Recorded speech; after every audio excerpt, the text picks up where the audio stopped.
Je sens que cette vidéo risque d'en blesser certains. Alors, avant de commencer, je veux être très clair sur une chose. Ici, je ne critique pas les pratiquants de self-défense, ni ceux qui en font pour le plaisir. Non, aujourd'hui, je parle des gourous. Je veux dénoncer leur système qui vendent des promesses de combat irréalistes, sans jamais, bien sûr, les tester en situation réelle. Alors, si toi, tu pratiques pour le plaisir, pour te retrouver entre potes et pour bouger un petit peu, eh bien, ne te sens pas visé personnellement. Même si tu ferais mieux de faire la boxe. Bon, maintenant que ça c'est dit... Écoutez, on va arrêter les conneries. Pourquoi autant de coachs de self-défense ou même d'arts martiaux mentent sur leur capacité à se battre? La réponse est simple, parce que c'est un business. Et dans ce business-là, vendre des illusions rapporte plus que la vérité. Aujourd'hui, on va voir pourquoi ces artistes sont populaires et pourquoi nous, dans les sports de combat, boxe, MMA, on ne peut pas mentir. Alors déjà, tu veux savoir pourquoi ça attire autant de monde? Tout simplement parce que le public adore la simplicité. Tu vois, imagine, on va comparer ça avec de la perte de poids, tu vois, des régimes pour perdre du poids. Imagine que tu as deux coachs. Tu as un coach qui dit, écoute, il va falloir que tu calcules tes calories, il va falloir que tu surveilles ton alimentation, il va falloir que tu manges équilibré, il va falloir que tu restes régulier, il va falloir que tu dormes bien, il va falloir que tu fasses du sport, mais pas que du cardio. Enfin bref, tu vois, lui, il aura quoi? Maximum 10 clients et encore, après une semaine, il n'en aura plus que 2. Et puis tu as l'autre coach. Lui, il va dire simplement, mais écoute, c'est simple, tu prends ce fat burner et voilà, c'est fini. Bah, lui, il va faire des milliers de ventes. Et même ceux qui n'y croient pas vont quand même acheter le produit parce que justement, c'est simple. Même s'ils doutent, ils disent, bon, bah, c'est pas grave, j'ai rien à perdre, je vais essayer quand même. Et bah, tu vois, dans la self-défense, c'est pareil. Le faux coach se dit, ah oui, bah, bien sûr, vas-y, viens comme t'es, pas de souci. Il vient une fois par semaine en jogging, je vais t'apprendre des techniques secrètes, t'auras même pas besoin de transpirer. Alors toi, tu dis, ah bah ouais, c'est cool, c'est simple, c'est rapide. Alors que moi, si tu viens me voir et que tu te dis que tu veux combattre, je vais te dire, ça dépend déjà de ton niveau, ça dépend de ton physique, va falloir t'entraîner énormément, va falloir venir tous les jours, va falloir travailler ton cardio, va falloir aussi que tu travailles de ton côté en solo, que tu ailles courir les matins, que tu manges équilibré, que tu dormes bien, que tu travailles constamment ta technique, et même avec tout ça, c'est même pas sûr que tu gagnes. Bah oui, c'est beaucoup moins sexy. Alors devine qui attire la masse. Là, on entre dans le dur. Ces coachs ont compris un truc, le storytelling fait vendre. Et ces gars-là sont des vendeurs. Ils te racontent des situations de rue, des agressions hollywoodiennes, des techniques imparables. Et ils te mettent une ambiance militaire. Ils utilisent des mots comme réalisme, danger, situation extrême. Et le public adore. Parce que ça rassure, ça impressionne. Ça donne l'illusion de devenir fort rapidement. Sauf que ce n'est que ça, une illusion. Et c'est là que tout s'effondre. Il n'y a jamais de mise à l'épreuve. Ils ne testent jamais leur technique. Pas d'échange réel, pas de sparring, pas de situation de stress, pas d'adversaire qui résiste. Quand tu regardes leurs vidéos, les partenaires sont dociles. Tout est chorégraphié. Ils tombent sur commande, ils suivent le scénario. Dans la vraie vie, le mec qui veut te taper, il suit pas ton script. Mais comme rien n'est jamais mis à l'épreuve, bah ça a l'air crédible. Tout ce qu'ils font paraît possible. Maintenant, on va regarder ensemble un extrait. Ici, on voit l'instructeur habitué aux démonstrations chorégraphiées. Sauf que là, il a un coach de boxe en face. Et le coach de boxe se fait travailler normalement. C'est pas un nerveux, il avance tranquillement, sans agressivité. Qu'est-ce qui se passe? On regarde ça. Je lance la vidéo. Donc tu vois, là, ça devient tout de suite compliqué. On voit tout de suite déjà, il y a une grosse contraction de la part des épaules, des jambes. Ouh là, la tête qui part en arrière. T'as vu, c'est pas parti fort, mais il a pas réussi à voir venir. Tu vois, même les déplacements. T'as vu là, il sautille, il crispe. Les jambes sont tellement contractées que ça fige. Et tu vois, il lui fait rien d'extraordinaire, le coach. Le coach de boxe lui fait juste un direct gauche ou un direct droit. Et lui, on dirait que là, il est en totale panique. Et donc, tu vois, ce genre de mec-là, il t'explique comment détruire un adversaire en seulement 3 coups. En fait, il voulait dire comment détruire quelqu'un qui se laisse faire.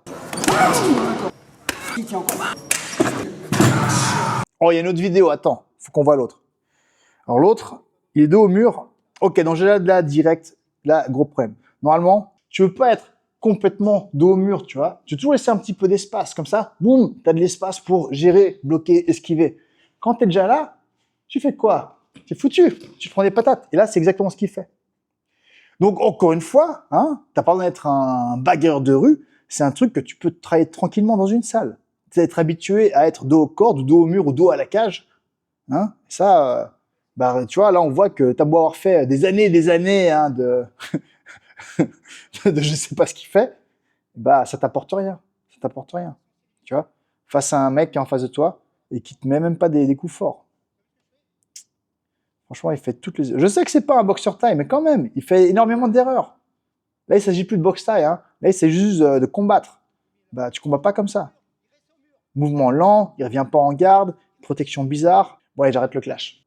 Je crois que tu as compris où je veux en venir. Donc ça, c'est un phénomène très courant. Quand on n'a jamais fait de sparring réel, même un jab blanc devient impossible à lire. Et c'est pas une question de niveau ou de personne. C'est juste la réalité du stress, de la distance et du timing. Tu vois, ici, c'est pareil. Tu prends un loisir qui a jamais fait de sparring, il va tous les manger. Tu prends un mec qui a jamais combattu mais qui fait des sparring toutes les semaines, bah lui, tu vas pas le toucher avec un jab. Et c'est exactement ça que j'essaie d'expliquer dans cette vidéo. Une technique qui n'a jamais été testée en résistance, eh ben, elle devient inutilisable face à quelqu'un qui avance vraiment, même doucement. Et je sais exactement ce que ça veut dire parce que je l'ai vécu. Quand j'étais petit, je faisais du karaté et du judo. Enfin, un petit peu, hein, en mode loisir, bien sûr. Attention, il y a des très bons clubs de karaté. Et puis, il y a celui où j'allais. On faisait rien, on criait dans le vent. Ha, ha, ha. Et donc, un jour, à l'école, je me suis battu avec un plus grand. Et là, mauvaise surprise. Tout ce que j'avais appris ne servait à rien contre quelqu'un qui te tape pour de vrai. La leçon était simple. Sans mise à l'épreuve, une technique n'a aucune valeur. Si on fait un comparatif simple, c'est là qu'on voit la différence entre leur monde et le nôtre. Leur business model, c'est la peur. Le nôtre, c'est le travail. Eux peuvent raconter ce qu'ils veulent parce qu'ils ne se mettent jamais à l'épreuve. Nous, on n'a pas cette option. On monte sur un ring ou dans une cage face à quelqu'un qui veut réellement te faire du mal. Et là, tout devient vrai. Si ta technique ne marche pas, tu te fais toucher. Si ton cardio est mauvais, tu t'écroules. Si ton timing est nul, tu te fais éteindre. Sur un ring, tu peux pas mentir. C'est impossible. Nous, on n'a pas besoin d'inventer des techniques ultimes, on les met en pratique. Eux peuvent dire n'importe quoi parce que personne ne viendra les tester. Nous, chaque semaine, on vérifie ce qui marche et ce qui ne marche pas. La différence est énorme. Eux, ils racontent, nous, on prouve. Fin du mythe. Voilà. Et tu sais, même en tant que champion du monde de boxe thaï, j'ai encore eu un rappel énorme. Il y a plusieurs années, on m'avait invité pour donner un petit stage de self-défense dans une salle de muscu. Vu que je connaissais l'ordinateur, j'y suis allé, j'ai accepté. Mais au milieu du cours, j'ai compris que ça allait être impossible. Des gens complètement novices, sans coordination, sans cardio. Et moi, j'essayais de leur faire des mouvements que j'avais mis des années à perfectionner. Je me suis dit, si je leur fais croire qu'ils vont pouvoir faire ça, mais je mens. Maintenant, quand je fais un stage, je mets mes conditions et on va faire des trucs réels. Parce que je suis pas là pour vendre du vent. Et tu sais quoi? Bizarrement, ceux qui te vendent des techniques ultimes, eux, on ne les voit jamais face à un adversaire qui résiste. Même pas un petit sparring léger, rien. Je le fais pas. Jamais. Jamais. Vous regardez, vous verrez jamais ça. Moi, je ne me cache pas. Tu veux voir comment je m'entraîne? Ouvre la porte. Tu veux voir si ce que je dis est vrai? Viens sparer. Mes élèves combattent, hein? Mes anciens combats sont disponibles partout et les entraînements sont réels. Rien à cacher, rien à inventer. Tout est visible, vérifiable, concret.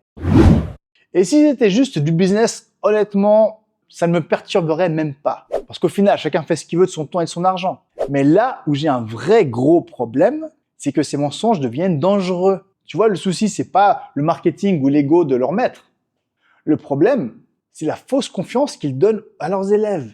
Un élève qui croit se défendre parce qu'il a fait 3 stages où tout le monde tombait à la demande, ben il a jamais pris un vrai coup. Il a jamais été mis sous pression. Il a jamais senti l'adrénaline qui t'empêche de réfléchir. Et cette illusion-là, le jour où tu tombes sur quelqu'un de déterminé, ça peut lui coûter très cher, trop cher. Alors maintenant, parlons de la vraie vie. Même en sport de combat, c'est simple, je ne te mentirai jamais. Je ne te dirai pas que c'est facile. Je te dirai jamais que tu vas devenir intouchable en un mois. Mais si tu viens 3 fois par semaine, si tu bosses ton cardio, ta technique, ta discipline, eh bien, déjà, 1, tu vas être plus efficace que tout ce que tu aurais appris si tu aurais fait de la self-défense marketing. De 2, tu seras beaucoup plus capable d'analyser les risques et les dangers en termes de gabarit, de différence de poids. Et de 3, surtout, tu auras un meilleur cardio pour t'enfuir si besoin.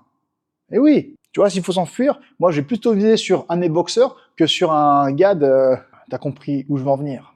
Et de 4, il n'y a pas de 4. Tu vas juste être beaucoup plus conscient des dangers parce que tu auras vécu la réalité d'une frappe, parce que tu auras fait des erreurs, tu les auras corrigées, tu auras progressé. Et ça, c'est quelque chose que personne ne pourra jamais t'enlever.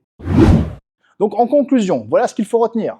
Pourquoi ils mentent? Parce que le mensonge se vend mieux que la sueur. Mais toi, tu as le choix. Acheter une illusion qui rassure ou une compétence qui sauve. Le combat, lui, ne ment jamais.